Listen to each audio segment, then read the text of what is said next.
ఆవు పాలతో అభిషేకములట, ఆవు పాలతో అభిషేకములట, ఆవు పెరుగుతో అభిషేకములట, ఆవు పెరుగుతో అభిషేకములట, ఆపద్బాంధవున అభిషేకములట,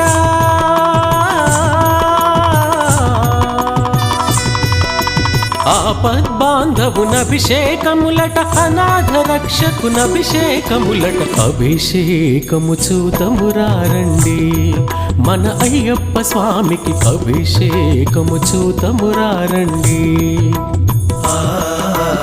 అభిషేకము చూతమురారండి, మన అయ్యప్ప స్వామికి అభిషేకము చూతమురా